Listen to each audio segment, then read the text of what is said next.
So hello and WhatsApp guys, क्या हाल है आपके। मेरा नाम है निखिल और आप देख रहे हैं हमारा यूट्यूब चैनल एनसीईआरटी विद निक। तो दोस्तों, आज हम पढ़ने वाले हैं क्लास 12th हिस्ट्री की बुक का थर्ड चैप्टर, जिसका नाम है बंधुत्व, जाति तथा वर्ग। दोस्तों, इसका आज मैं थर्ड पार्ट आपके लिए लेकर आ गया हूँ। इससे पहले मैंने 2 पार्ट इस चैप्टर के अपलोड कर दिए थे। ये थर्ड पार्ट है और इस पार्ट में हम इस पूरे चैप्टर को कंप्लीट कर लेंगे। तो दोस्तों, वीडियो को ध्यान से देखिएगा स्टार्टिंग से लेके एंडिंग तक का। और जो भी इम्पोर्टेंट पॉइंट है, इसमें सारे आपको इम्पोर्टेंट पॉइंट मिलेंगे, उन्हें नोट कर लीजिएगा। और जो भी डाउट होता है उसे कमेंट में लिख दीजिएगा। ठीक है, अब बढ़ते हैं दोस्तों अपने टॉपिक की ओर, चैप्टर में बढ़ते हैं। ठीक है, आज का टॉपिक है दोस्तों हमारा पहला, सामाजिक व्याख्या, एक सामाजिक अनुबंध। यानी कि सामाजिक विषमताओं की एक और अच्छी तरीके से व्याख्या और एक सामाजिक अनुबंध से यहाँ पर ये तात्पर्य है। यहाँ पर दोस्तों अब शुरुआत होती है बौद्धों की। ठीक है, अब यहाँ पर जिस इस टॉपिक में हम जानेंगे बेसिकली बौद्धों के बारे में। देखिए क्या हुआ दोस्तों, उस टाइम पे बौद्धों ने समाज में फैली विषमताओं के संदर्भ में एक अलग अवधारणा प्रस्तुत की। जैसा कि इससे पहले वाले पार्ट में हमने जाना था कि बौद्धों ने क्या करा था। बौद्धों ने जो ब्राह्मण की विचारधारा थी, जो कि जन्म से निर्धारित होती थी, ना कि कर्म से, उसको बौद्धों ने नकार दिया था। उन्होंने कहा कि इंसान जो है अपने कर्मों से बड़ा होता है, ना कि अपने जन्म से। ठीक है, तो ये विचारधारा जो है बौद्ध लेके आए समाज में बाद में। सुत्त पिटक नामक ग्रंथ में एक मिथक वर्ण है जो यह बताता है कि प्रारंभ में पूर्ण अविकसित नहीं थे, वनस्पति जग भी अविकसित था। दोस्तों, सुत्त पिटक जो है एक बहुत ज्यादा त्रिपिटक थे बौद्ध धर्म में। अब इसके जो नेक्स्ट चैप्टर है, फोर्थ चैप्टर, उसमें आप जानेंगे त्रिपिटक के बारे में। तो दोस्तों, ये धार्मिक ग्रंथ थे बौद्धों के, सुत्त पिटक उसमें से एक था। सुत्त पिटक में दोस्तों बताया गया है कि उस टाइम जब क्या कि मानव पूर्णतः विकसित नहीं था, वनस्पति जगत भी अविकसित, मतलब जंगली जीव, मतलब वनस्पति जगत भी उस टाइम पे विकसित नहीं था, अविकसित था। तो उस टाइम पे सारे जीव थे, उस टाइम पे शांति से रहते थे, यानी कि शांत स्वभाव के थे सब और शांत तरीके से रहते थे। ठीक है, क्योंकि शांत तरीके से उस टाइम पे इसलिए रहते थे क्योंकि उस टाइम पे लोगों की ज्यादा जरूरत नहीं थी, लोगों को बस समय पर भोजन चाहिए होता था। यानी कि कोई आजकल की तरह हजारों इच्छाएं नहीं होती थी मन में, सिर्फ लोगों को उस टाइम पे भोजन चाहिए होता था अपना पेट भरने के लिए, बस। इसलिए दोस्तों उस टाइम पे शांति मौजूद थी, ठीक है, जीवों में। इसके अलावा दोस्तों, लेकिन जब धीरे धीरे समाज आगे बढ़ा तो यह व्यवस्था क्रमशः पतनशील हो गई, लेकिन फिर शांति जो है खत्म हो गई, इसका पतन हो गया। ठीक है, वो पतन होने का कारण मुख्य ये था कि मनुष्य अधिकाधिक उस टाइम पे लालची हो गई। ठीक है, प्रतिहिंसक और कपटी हो गई। कपटी होने के कारण, लालची होने के कारण जो है ये जो व्यवस्था थी शांति वाली, ये खत्म हो गई, क्योंकि मनुष्य की इच्छाएं दिन पर दिन बढ़ती गई। ठीक है, उदाहरणतः यदि मनुष्य स्वयं एक प्रणाली को बनाए रखने के लिए जिम्मेदार थे, तो भविष्य में उसमें परिवर्तन भी ला सकते थे। ठीक है, मतलब मनुष्य ने जो एक प्रणाली बनाई थी, ये यहाँ पर वो कह रहे हैं कि अगर वो एक ही प्रणाली को बनाए रखना चाहते थे, तो भविष्य में उन्हें उस प्रणाली में परिवर्तन भी वो ला सकते थे, लेकिन ऐसा उन्होंने किया नहीं। ठीक है, तो ये था दोस्तों हमारा पहला टॉपिक, जो था सामाजिक विषमताओं की व्याख्या, एक सामाजिक अनुबंध, जिसमें हमने बेसिकली बौद्धों की विचारों के बारे में जाना और सुत्त पिटक के बारे में कुछ बेसिक डिटेल्स के बारे में जाना। अब बढ़ते हैं दोस्तों अपने नेक्स्ट टॉपिक में। नेक्स्ट टॉपिक है दोस्तों हमारा साहित्यिक स्रोत का इस्तेमाल, इतिहासकार और महाभारत। यानी कि साहित्यिक स्रोतों का इस्तेमाल इतिहासकार कैसे करते हैं महाभारत को समझने में। ठीक है, इस टॉपिक में हम इस बारे में जानेंगे। इतिहासकार क्या करते हैं दोस्तों, किसी ग्रंथ का विश्लेषण करते समय ये अनेक पहलुओं पर विचार करते हैं। यानी कि अगर कोई भी मतलब ग्रंथ का ये विश्लेषण करते हैं इतिहासकार, तो बहुत सारे पहलुओं को, बहुत सारे स्टेप को फॉलो करते हैं और उनका परीक्षण करते हैं। उसके बाद जो है दोस्तों ये अर्थ निकालते हैं। ठीक है, सबसे पहले कि क्या करते हैं इतिहासकार, ये किसी भी ग्रंथ की भाषा को देखते हैं कि कौन से ये ग्रंथ कौन सी भाषा में लिखा गया है, पाली में लिखा गया है, प्राकृत में लिखा गया है, या तमिल में लिखा गया है। ठीक है, इसके अलावा जो आम लोगों द्वारा बोली जाती थी भाषा संस्कृत, जो विशिष्ट रूप से पुरोहित और खास वर्ग द्वारा प्रयोग में लाई जाती थी, इस पे भी ये फोकस करते थे। इतिहासकार ग्रंथ के प्रकार पर ध्यान देते थे। इसके अलावा इतिहासकार क्या करते थे, जो ग्रंथ है वो उसके टाइप पे भी ध्यान देते थे, उसके प्रकार पे भी ध्यान देते थे कि ये ग्रंथ मंत्र है या अनुष्ठानकर्ताओं द्वारा पढ़े व उच्चरित किए गए कुछ अन्य चीजें। ठीक है, यानी कि ये मंत्र हैं जो कि अनुष्ठानकर्ताओं द्वारा पढ़े व उच्चारित किए गए हैं। तो इन सारी चीजों की डिटेल जो है इतिहासकार समझते थे। वो अलग अलग चीजों पर ध्यान देते थे कि ग्रंथ का प्रकार क्या है। इतिहास लेखकों को युद्ध के बारे में भी जानने का प्रयास करते हैं, जिनके दृष्टिकोण और विचारों ने ग्रंथों को रूप दिया। और इतिहासकार क्या करते थे दोस्तों उस टाइम पे, युद्धों के बारे में भी जानने का बहुत ज़्यादा प्रयास करते थे, क्योंकि युद्धों से हमें जानकारी मिलती है, उस समाज के बारे में हमारी समझ अच्छी बनती है। तो इतिहासकार दोस्तों युद्धों के बारे में भी जानने के लिए बहुत ज़्यादा दोस्तों इच्छुक रहते थे। इतिहासकार ग्रंथ संकलन रचना काल और उसकी रचना भूमि का भी विश्लेषण करते हैं। इसके अलावा इतिहासकार क्या करते हैं, रचना काल यानी कि जिस टाइम पे वो ग्रंथ या जो भी मतलब वो चीजें घटना घटी थी, उसके रचना काल के बारे में, उस समय काल के बारे में भी विश्लेषण करते हैं। इन सब का जायजा करने के बाद इतिहासकार किसी भी ग्रंथ की विषय वस्तु का इतिहास के पुनर्निर्माण के लिए इस्तेमाल करते हैं। यानी कि दोस्तों इतने सारे स्टेप फॉलो करते हैं इतिहासकार, तब जाके किसी ग्रंथ को ये मान्य करार करते हैं और उसका इतिहास का पुनर्निर्माण करते हैं। लेकिन उससे इतिहास का पुनर्निर्माण करने से पहले इतने सारे स्टेपों को फॉलो करते हैं और इस तरीके से मैंने ये नोट किए हुए हैं। ठीक है, तो ये था हमारा दोस्तों टॉपिक, साहित्यिक स्रोतों का इस्तेमाल, इतिहासकार और भारत। आई होप आपको ये टॉपिक समझ में आ गया होगा। अब बढ़ते हैं अपने नेक्स्ट टॉपिक में। नेक्स्ट टॉपिक दोस्तों हमारा भाषा एवं विषय वस्तु, यानी भाषा और विषय वस्तु महाकाव्यकालीन समय की। ठीक है, महाभारत का जो पाठ हम पढ़ रहे हैं वो संस्कृत में है, यद्यपि अन्य भाषाओं में भी इसके संस्करण मिलते हैं। यानी कि दोस्तों जो महाभारत के हम पाठ का इस्तेमाल करते हैं वो जो है संस्कृत भाषा में अवेलेबल है हमारे पास, लेकिन और भी कई इसके संस्करण मिलते हैं अन्य भाषाओं में भी दोस्तों। संस्कृत के संस्करण हमें मिलते हैं, यानी कि अन्य भाषाओं में भी इस महाभारत का अनुवाद करवा दिया गया था प्राचीन समय पर। ठीक है, महाभारत में प्रयुक्त संस्कृत वेदों अथवा प्रशस्तियों की संस्कृत से कहीं अधिक सरल है। यानी कि दोस्तों जो महाभारत में संस्कृत का यूज किया गया है वो संस्कृत जो है बहुत ज़्यादा इजी है उनके मुकाबले। जो हमने चैप्टर 2 में प्रशस्तियों के बारे में पढ़ा था, जो उनमें संस्कृत लिखी गई है वो काफ़ी ज़्यादा मुश्किल है, लेकिन ये जो महाभारत में उस टाइम में प्रयुक्त हुई है संस्कृत भाषा, ये समझने में थोड़ी सरल है। ठीक है, इतिहासकार इस ग्रंथ की विषय वस्तु को दो मुख्य शीर्षकों में बांट देते हैं। एक होता है आपका दोस्तों आख्यान और एक उपदेशात्मक, यानी कि आख्यान और उपदेशात्मक में दो भागों में इतिहासकार इस ग्रंथ महाभारत ग्रंथ की विषय वस्तु को उन्होंने बांटा है। कितने भागों में? दो भागों में। एक हो गया हमारा आख्यान और दूसरा हो गया देशात्मक। ठीक है दोस्तों, अब आख्यान में क्या होता था दोस्तों, आख्यान में कहानियों का संग्रह मौजूद होता था, और उपदेशात्मक जो होता था उसमें भाग में सामाजिक आचार विचारों का मानदंडों को चित्रित किया गया था।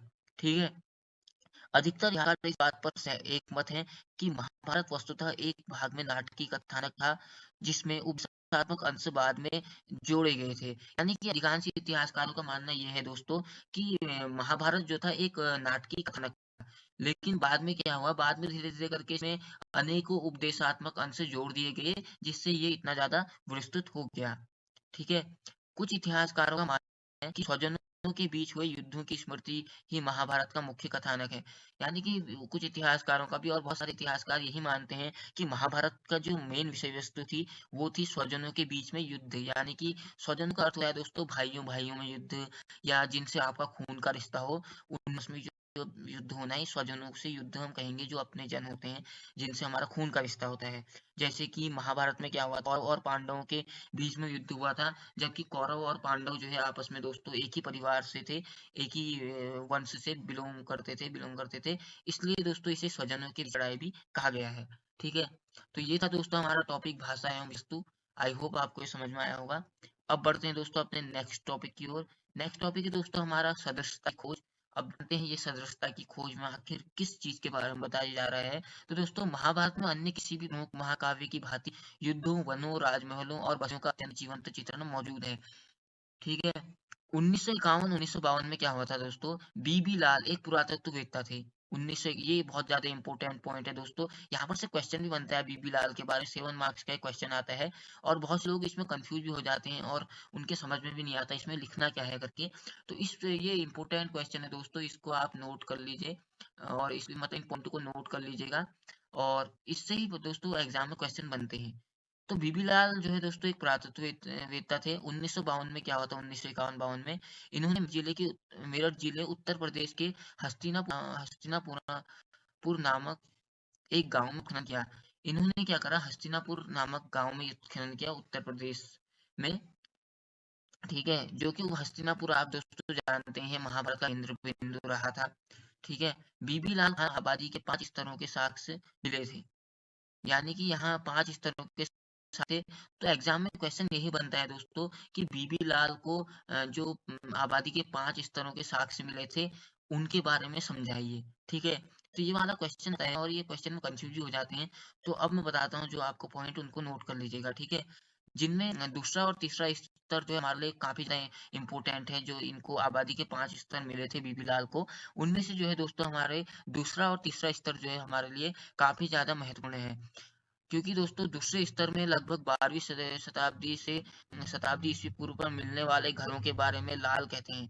यानी कि जो 12वीं से 7वीं शताब्दी के बीच में मिलने वाले जो घर थे जिनका काल ये मतलब डिफाइन किया गया था, उनके बारे में बीबी लाल कहते हैं कि जिस सीमित क्षेत्र का उत्खनन हुआ वहां से आवास गृहों की कोई निश्चित परियोजना नहीं मिलती, किंतु मिट्टी की बनी दीवारें और कच्ची मिट्टी की ईंटें अवश्य मिलती हैं। यानी कि इन्हें वहां से आवास गृह तो नहीं मिले उन क्षेत्रों से, लेकिन बीबी लाल को फिर भी यहाँ से क्या मिला थी, मिट्टी की नई दीवारों के साक्ष्य और कुछ कच्ची मिट्टी की ईंटें। ठीक है, सरकंडे की छाप वाले मिट्टी के पलस्तर की खोज इस बात की ओर इशारा करती है कि कुछ घरों की दीवारें सरकंडों की बनी थी जिन पर मिट्टी का पलस्तर चढ़ा हुआ था। तो दोस्तों इसमें क्या था, यहाँ इनको बीबी लाल को सरकंडे की कुछ छाप वाले मिट्टी की पलस्तर की दीवारें भी मिली थी, जिनसे पता चलता है कि अगर सरकंडों से ये दीवारें थी तो उस टाइम पे इस पे मिट्टी का प्लास्टर चल रहा था, तो उस टाइम पे पता चलता है कि कुछ जो घर थे मिट्टी के भी बने थे और कुछ घर जो थे ईंटों के भी बने हुए थे। ठीक है दोस्तों, तो यही था दोस्तों आपका टॉपिक सदृशता की खोज। आई होप आपको ये समझ में आया होगा। और ये टॉपिक अभी एंड नहीं हुआ है, इस टॉपिक का भाग अभी है।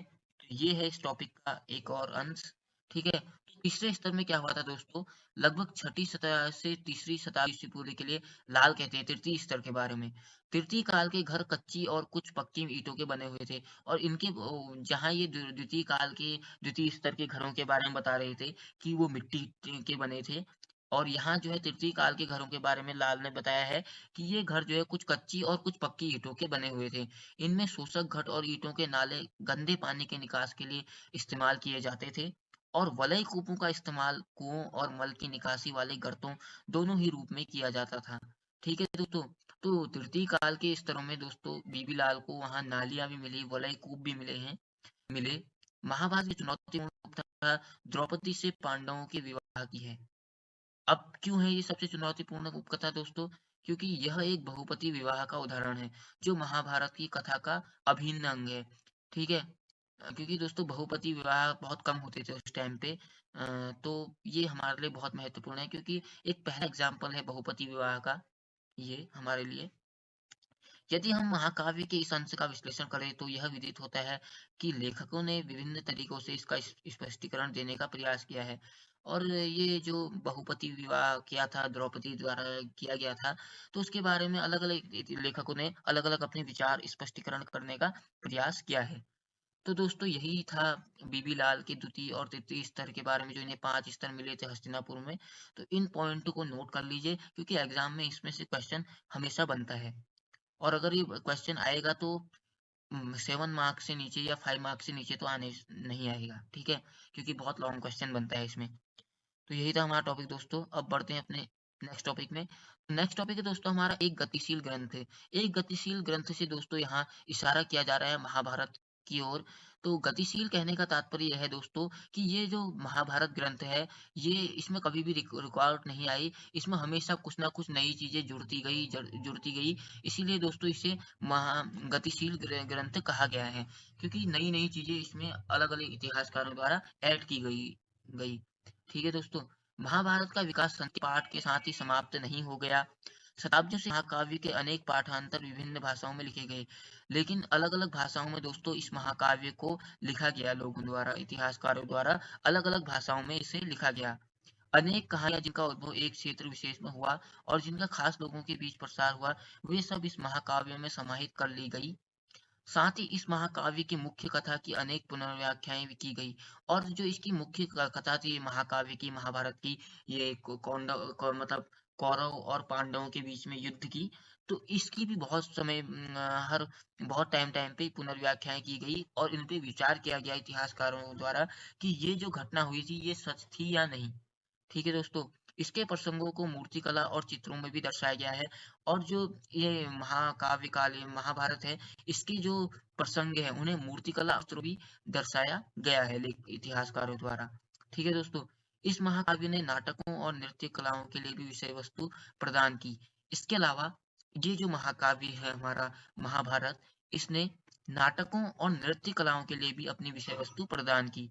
ठीक है दोस्तों, तो यही था दोस्तों आपका टॉपिक अतील ग्रंथ, जिसमें हमने जाना कि महाभारत जो है महाकाव्य कालीन समाज में महाभारत जो है दोस्तों, ये एक बार जैसे महाभारत की कहानी तक ही सीमित नहीं था।